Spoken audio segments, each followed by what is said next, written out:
In the 19th century, the covered wagon was a popular mode of transportation for emigrants heading to the American West, particularly along the Oregon and California trails.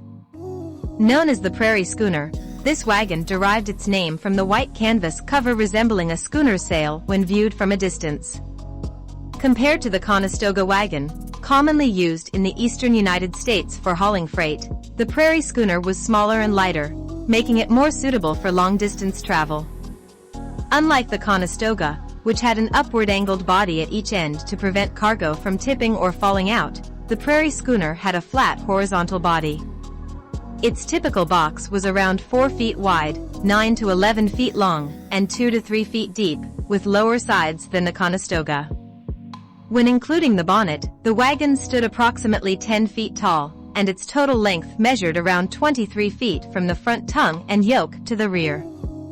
The box rested on 2 sets of wheels of different sizes. The rear wheels were about 50 inches in diameter, while the front wheels, smaller for better maneuverability, measured approximately 44 inches. These wooden wheels featured iron bands on the outer rims, although they sometimes detached when the wood shrank.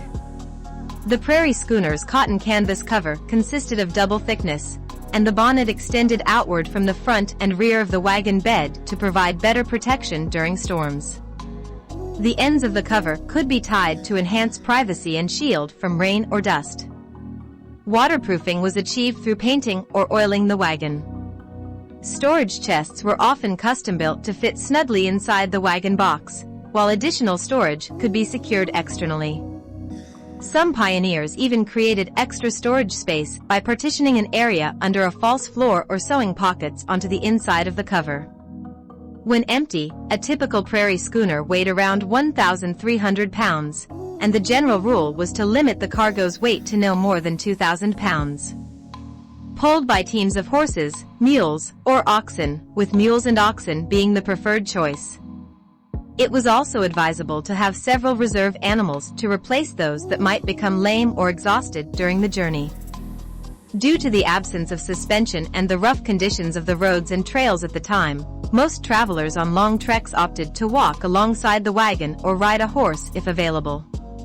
The constant jolting and lurching of the wagon made this a more comfortable choice. Ox teams were guided by the driver walking alongside the animals, using a whip and spoken commands, as they were not controlled with reins. The average rate of travel for wagons on the Oregon Trail was around 2 miles per hour, with a typical daily distance covered ranging from 15 to 20 miles. This pace was manageable for both the pioneers and their animals.